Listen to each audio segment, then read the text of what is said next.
I tavoli della coalizione di centrodestra e centrosinistra parlano di unità, ma difficilmente troveranno la quadra su un unico e unitario candidato. Migranti lasciati morire di fame e di sete, arrestati 5 egiziani. Chiesto intervento di deratizzazione straordinario, troppi topi a spasso nella città dei templi. Calcio Acragas, svanisce il sogno ripescaggio, esplode la submania sulle coste agrigentine.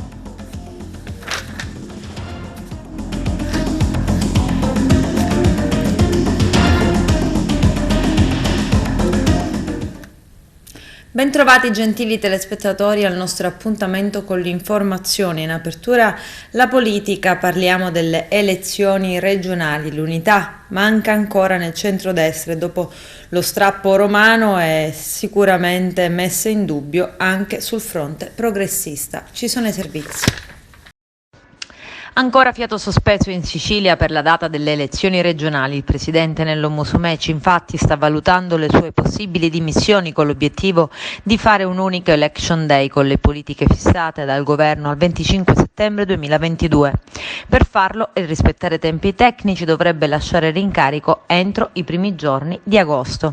Se ne parla già da qualche giorno e nelle scorse ore, a seguito di una riunione della giunta regionale a Catania, il presidente della regione Musumeci ha detto all'agenzia di stampa ANSA: sto incontrando i segretari regionali dei partiti della coalizione di centrodestra sul tema dell'accorpamento della data delle elezioni nazionali e regionali. Ancora qualche giorno di riflessione e poi prenderò la mia decisione. Attualmente, infatti, le date possibili per le elezioni regionali 2022 sono quelle del 9 ottobre, 16 ottobre, 23 ottobre, 30 ottobre, 6 e 13 novembre, perché in Sicilia si può votare nelle 4 domeniche antecedenti il giorno delle ultime elezioni regionali e nel 2017 si è votato il 5 novembre, oppure nelle 2 settimane successive. Le dimissioni di Musumeci entro i primi di agosto consentirebbero, se non di accorpare le elezioni regionali con le politiche, quantomeno di avvicinarle, arrivando al 2 ottobre. Cosa deciderà di fare Musumeci quindi si saprà tra qualche giorno e sulla scelta potrebbe influire quanto accadrà ai tavoli della coalizione di centrodestra, ancora divisa sulla sua candidatura.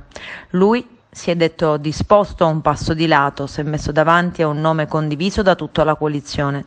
Intanto Forza Italia, Lega, UDC, MPA e Noi con l'Italia hanno già messo le mani avanti. Appare evidente che occorre andare oltre, e per questo che, come segretari regionali dei partiti presenti in ARS, siamo pronti a proporre una o più ipotesi di candidature che nascano dal territorio e che sappiano dialogare coi partiti e coi deputati dell'ARS e a coinvolgere nuove formazioni politiche e civiche.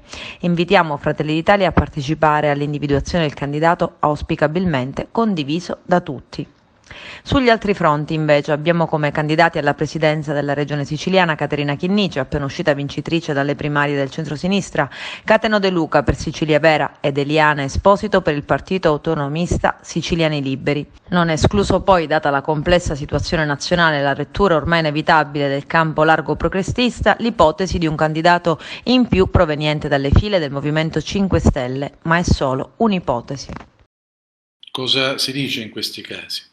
Abbiamo perso, ma proviamo a ragionare anche sulle cose importanti che questo voto ci racconta. Dietro il voto che ciascuno di voi ha espresso c'è una scelta. In politica la scelta è la cosa più importante. Avete scelto con libertà, senza ricevere pressioni, senza dover obbedire, senza apparati che vi portavano per mano a votare. È un risultato al quale siamo arrivati, possiamo dircelo adesso, con una carenza di mezzi straordinaria, stuzzicadenti contro cannoni. Non avevamo i manifesti 6x3, avevamo poche risorse economiche, non avevamo apparati, non avevamo sezioni di partito, avevamo buona volontà. Riconosco l'esito del voto naturalmente, quindi i miei complimenti e i miei auguri a Caterina Chinnici. Abbiamo fatto in modo che questa decisione uscisse dalle stanze dei palazzi. Questo è già una cosa importantissima,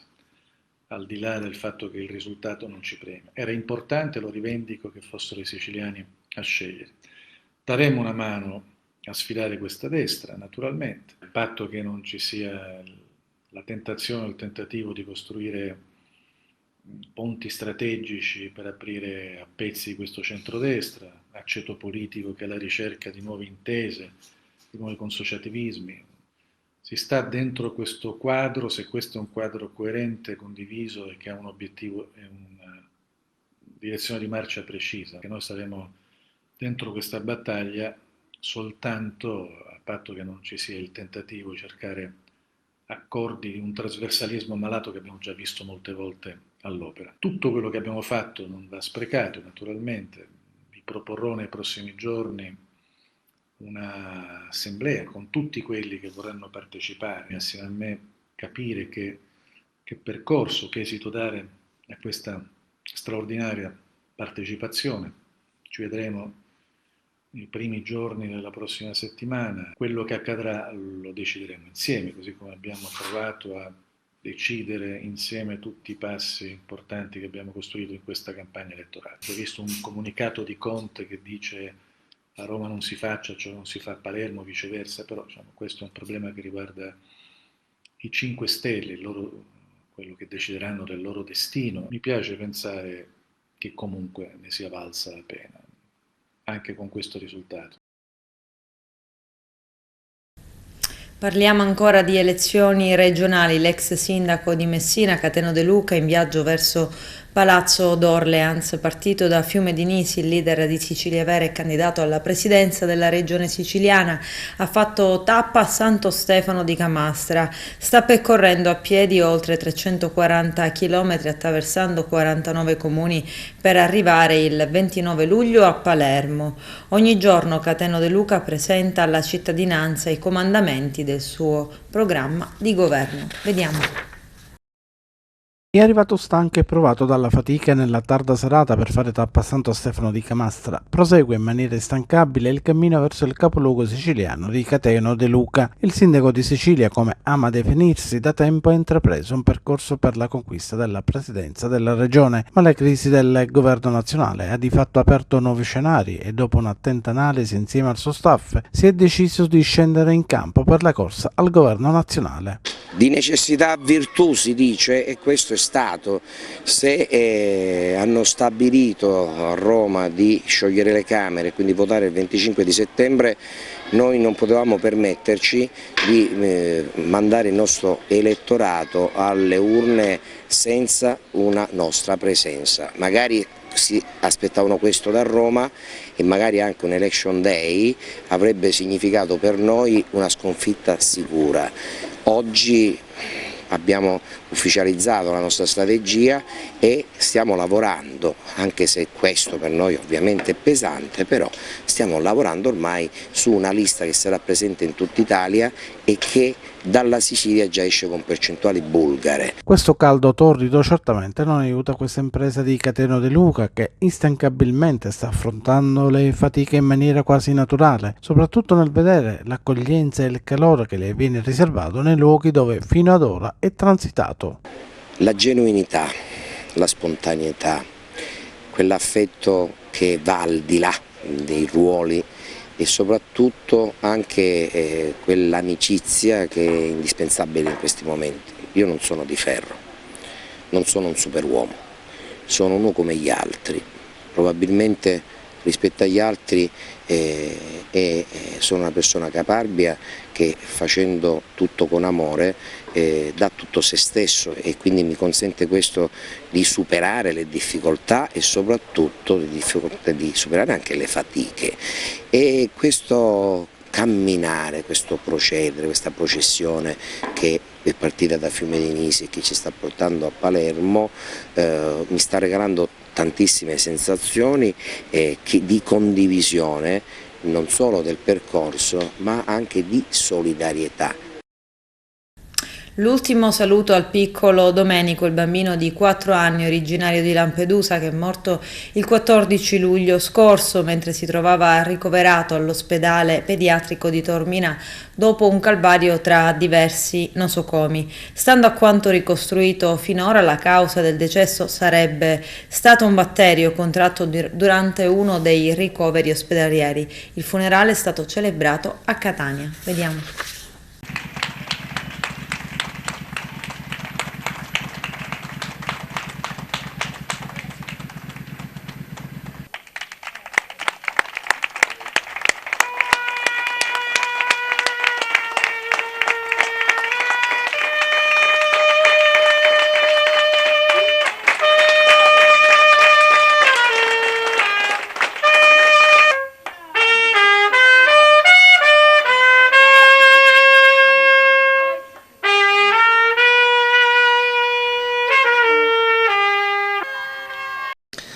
È difficile trovare parole in queste circostanze.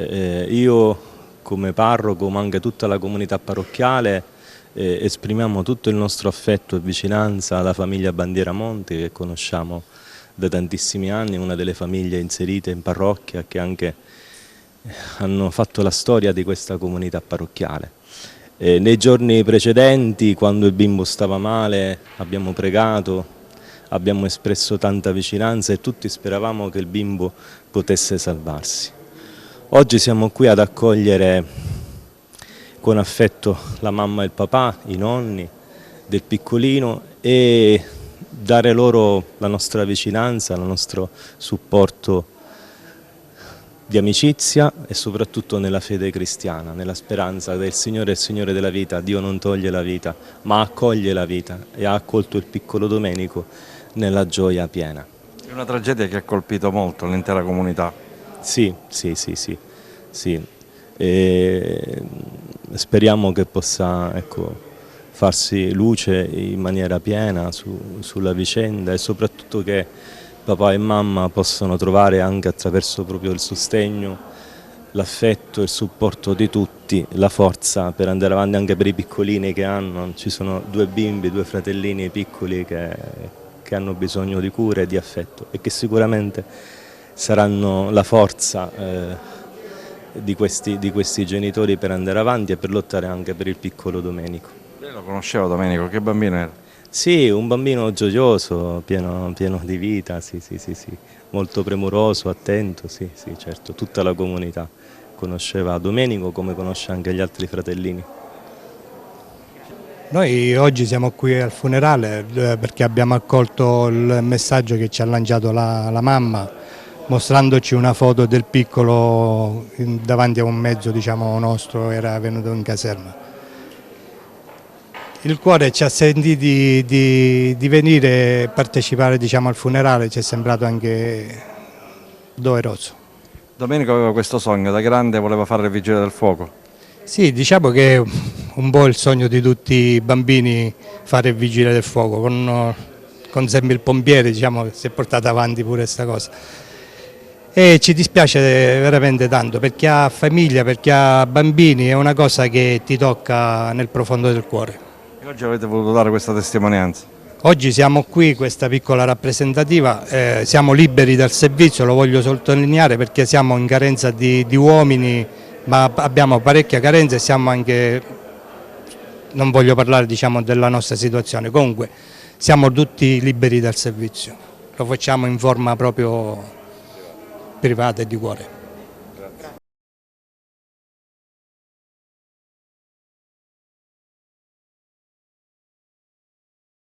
Migranti lasciati morire di fame e di sete, 5 egiziani arrestati dopo lo sbarco del 24 luglio scorso. I dettagli nel servizio. Personale della squadra mobile della Questura di Messina e del GICO della Guardia di Finanza di Messina, nell'ambito delle attività investigative connesse allo sbarco di migranti, giunti a bordo di 2 motovedette della Guardia Costiera nella mattinata del 24 luglio scorso, ha sottoposto a fermo di polizia giudiziaria 5 cittadini egiziani di età compresa tra i 21 e i 28 anni. Gli indagati sono indiziati dai reati di favoreggiamento, dell'immigrazione clandestina e morte come conseguenza di altro delitto. Alle ore 8:30 circa di domenica scorsa sono giunte presso il molo Norimberga di Messina 2 motovedette della Capitaneria di Porto, con a bordo complessivamente 179 migranti e 5 cadaveri. I migranti giunti in questo centro erano stati tratti in salvo nell'ambito di una vasta operazione di soccorso e recupero, coordinata dalla Capitaneria di Porto, all'esito della quale 674 persone, a bordo di un peschereccio, venivano soccorse in mare aperto e poi fatte sbarcare nei porti di diverse località italiane. Ultimate le operazioni di sbarco, la Procura della Repubblica di Messina ha coordinato l'intervento di personale della Polizia Scientifica, nonché del medico legale intervenuto per i rilievi sulle salme, e sono state quindi immediatamente avviate attività investigative finalizzate a comprendere le dinamiche del viaggio ed identificare eventuali scafisti. Le informazioni rese da alcuni dei migranti hanno consentito di appurare come, Dopo circa un mese di permanenza in una connection house sulle coste libiche, nella serata di martedì 19 luglio, il peschereccio è partito alla volta dell'Italia. Durante la traversata i membri dell'equipaggio hanno improvvisamente spento i motori e chiesto soccorso con un dispositivo satellitare, di cui si sono prontamente liberati, gettandolo in mare. I migranti hanno raccontato dei gesti di violenza subiti a bordo, consistiti in percosse con bastoni o con cinghie, reazioni scaturite anche dal semplice vociare, considerato eccessivo, o da banali richieste di cibo e acqua. A causa del forte caldo e della mancanza di acqua potabile, molti dei migranti hanno accusato dei malori e hanno raccontato di aver visto morire i loro compagni di viaggio per il caldo e la disidratazione, essendo stati tutti costretti a bere anche l'acqua del mare e del motore. Sulla base degli elementi raccolti, 5 soggetti, tutti di nazionalità egiziana, sono stati sottoposti a fermo di polizia giudiziaria per reati di favoreggiamento dell'immigrazione clandestina e morte come conseguenza di altro delitto. Espletate le formalità di rito, condotti presso la casa circondariale di Messina Gazzi. Il procedimento è ancora nella fase di indagini preliminari e per gli indagati vale il principio di non colpevolezza fino a sentenza di condanna passata in giudicato. È stata pagata una cauzione di 2.000 euro alla Cassa delle Ammende e l'indagato ha accettato di rimuovere i beni abusivi, rimozione che è stata autorizzata dalla Procura di Agrigento dopo sequestri preventivi sulla struttura ricettiva sul litorale di Agrigento, Maddalusa Lounge Beach. Relative pertinenze, l'indagato effettuerà questi primi lavori di ripristino eliminando gli abusi: banconi, erba sintetica, pedane, bancone bar, vetrine frigo, lavabili pieni di lavoro, pedane di legno per l'accesso al mare, scale di legno per accedere all'arenile, rimorchio per somministrare alimenti. Se questi primi lavori verranno eseguiti a regola d'arte, verrà restituita la cauzione di 2.000 euro. In caso contrario verranno ricollocati i sigilli. I sigilli erano stati apposti alle strutture ricettive del Maddalusa Lounge Beach di Burgio Carmelo e delle relative pertinenze per ipotesi di reato. Era stato reso noto dalla Procura di costruzione abusiva su area vincolata, violazione del codice dei beni culturali e del paesaggio, occupazione abusiva di demanio marittimo.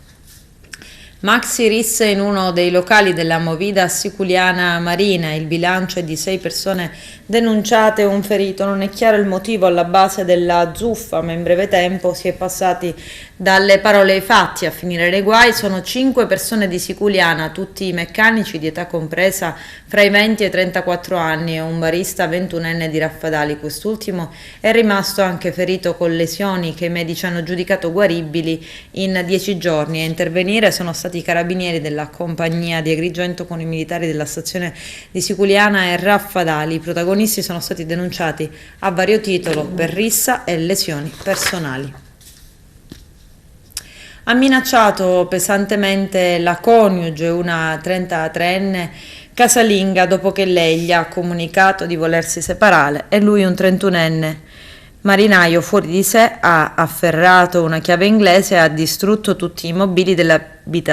È accaduto tutto durante la serata di domenica in un appartamento della periferia di Sciacca. Fra i due poco prima sarebbe scoppiata una discussione in località Stazzone. La donna in quei momenti ha comunicato al marito la sua intenzione di chiedere la separazione. Quando i due sono tornati a casa, il giovane con la chiave inglese ha sfasciato il mobilio. La donna, spaventata da quella reazione, ha bussato alla porta dei carabinieri della compagnia di Sciacca e ha formalizzato querela di parte contro il coniuge. L'uomo è stato denunciato per minacce. Topi ad Agrigento. Il consigliere comunale di Forza Italia Carmelo Cantone chiede un intervento straordinario di derattizzazione. Arturo Cantella.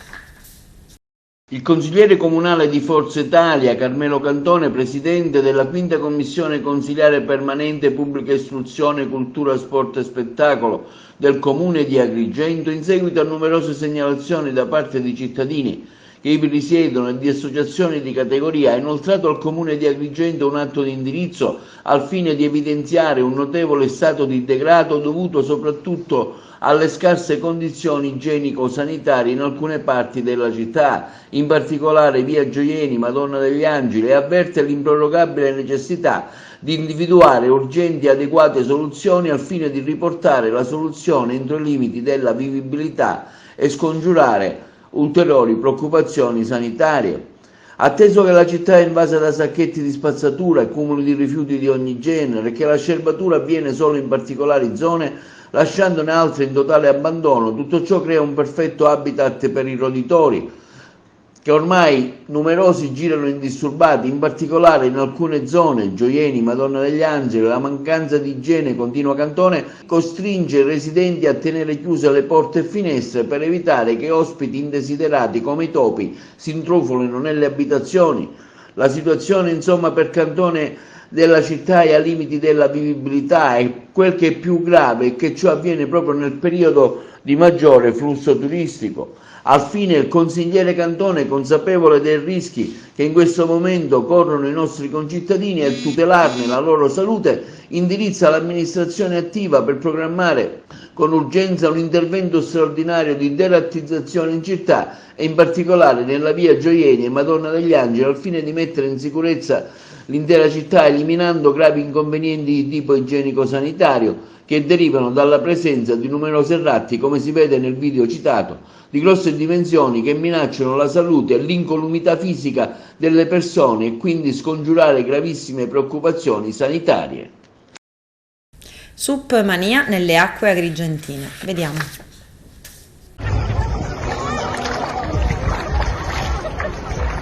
Siamo la prima scuola SEF federale in tutta la provincia. Oggi siamo arrivati qui a Giallonardo, saranno partecipi i nostri ragazzini della scuola, verranno altre persone per provare. Praticamente il nostro istruttore spiegherà le attività che svolgiamo, corsi surf, SUP, ovviamente riguardanti sport acquatici. Poi abbiamo una sede dove li facciamo fare anche i corsi skate. Oggi siamo in collaborazione con la Decathlon, che presenterà e metterà in esposizione varie attrezzature. Quindi sarà una giornata insieme a tutti coloro che vogliono avvicinarsi a questa attività, a questo sport, che ha praticamente coinvolto tutti ed è diventata ormai non so una moda, un'attività sportiva che ha fatto furore. Noi siamo aperti tutto l'anno e speriamo di coinvolgere più persone in questa bellissima attività. Quello che oggi presentiamo è la nostra attività fondamentale e principale durante l'estate, che è il SUP, lo stand-up paddle.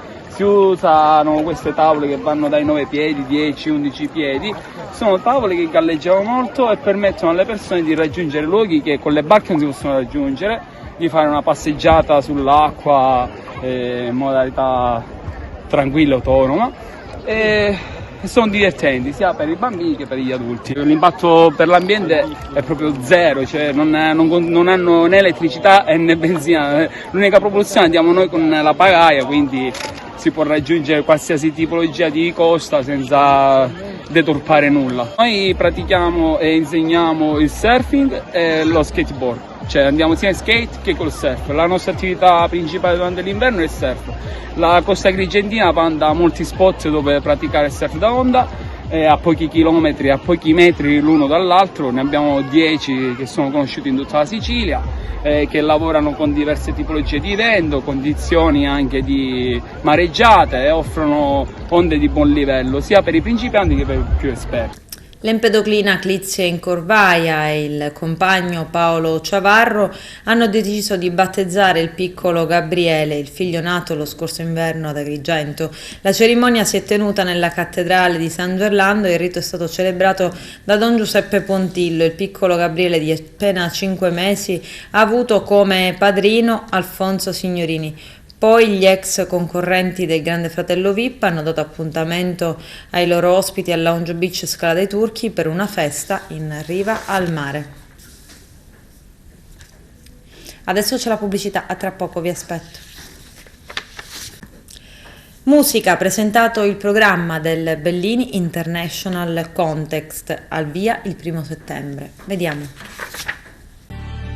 Contest International è un evento che rientra tra i grandi eventi della regione siciliana, nati appositamente per dare un'offerta culturale sia ai nostri concittadini ma anche a tutti i turisti che stanno per fortuna arrivando in Sicilia, quindi ritengo che questo sia un evento di grande prestigio. Qualcuno non credeva nemmeno alla prima edizione, invece siamo qui a presentare una seconda edizione straordinaria, bellissima, con grandi artisti, un mese di festività in nome di Vincenzo Bellini, grazie a una grande sinergia tra Regione Siciliana, Teatro Massimo Bellini, Università, Comune, conservatori e tutti gli altri teatri della regione siciliana, penso al Massimo, penso alla Fosse di Palermo piuttosto che al Vittorio Emanuele di Messina, quindi grande rete in nome di Vincenzo Bellini. Puntiamo a una diversa stagionalità, continuiamo ad allungare la stagione, continuiamo a offrire, a parte il mare ovviamente nel periodo estivo, offerta culturale in periodi diversi. Abbiamo finito una ventina di giorni fa il jazz, a giugno, quindi anche questo in un periodo diverso, a ottobre continueremo con un evento importantissimo legato allo sport, quindi allunghiamo la stagione e soprattutto con offerte di qualità. Calcio, Akragas svanisce il sogno ripescaggio in Serie D. Nulla da fare per il gigante costretto ancora al torneo di eccellenza. Intanto il club si regala dei nuovi ingressi. I dettagli con Carmelo Lentini. Dopo le riconferme di Alfonso Cipolla, Santiago Pavisic e Benny Baio, il DS Ernesto Russello ha blindato la porta con l'arrivo del portiere ito-albanese Antonio Elezai, classe 96. Piccoli passi e senza tanta fretta, ma entro venerdì 29 luglio la rosa bengazzurra, messa a disposizione del tecnico Nicola Terranova, potrà arricchirsi di 9 elementi di grande caratura. Si parla insistentemente di 3 argentini che hanno maturato esperienze positive in campionati superiori e che hanno dato la propria disponibilità a sposare il progetto Akragas. A dire il vero, il primo argentino è stato presentato in questi ultimi giorni e si tratta di un colpo ad effetto. Ha infatti sottoscritto il proprio impegno stagionale l'esperto difensore centrale Joan Manuel Barrera, classe 91, lo scorso anno in forza al Martina Franca, che ha contribuito alla schiacciante vittoria pugliese proprio nei confronti dell'Akragas nella finale playoff e ha segnato anche uno dei 4 gol. Inoltre sono stati tesserati un paio di giovani di prospettiva: Dennis Sansone, portiere classe 2002, che San Cataldese e Folgore Castelvetrano, ed il talentuoso centrocampista Cristian Bertoglio, classe 2003, originario di Castelvetrano, che arriva dal settore giovanile del Palermo, neopromosso in Serie B. Il nonno Guido Bertoglio è stato anche un calciatore dell'Akragas negli anni, e precisamente nella stagione 1960-61. Si procede lentamente e con grande oculatezza, ma il DS Russello ha le idee chiare e sul suo taccuino ci sono calciatori di un certo peso tecnico pronti a firmare. Si guarda anche ad un difficile ed augurabile ripescaggio e ciò rende difficoltose le scelte da fare. Intanto è stata stilata la speciale graduatoria per eventuali ripescaggi in D e l'Akragas è posizionata all'8° posto, che con la regola dell'alternanza, una dall'eccellenza e una dalla D, equivale al 15° posto. Tutto si complica e per sperare dovrebbe verificarsi una generale moria oppure collasso di tante società, ma vediamo cosa potrà succedere entro la prossima settimana. Infine, lunedì 1 agosto, inizia la preparazione, allenamenti allo Stadio Seneto di Agrigento, mentre la presentazione della squadra è stata rinviata alla settimana che precederà il debutto nella nuova stagione con la prima gara di Coppa Italia, dunque se ne parlerà a fine agosto. Con questo è tutto, termina qui l'edizione del telegiornale. Grazie per la gentile attenzione e per essere stati con noi. A presto.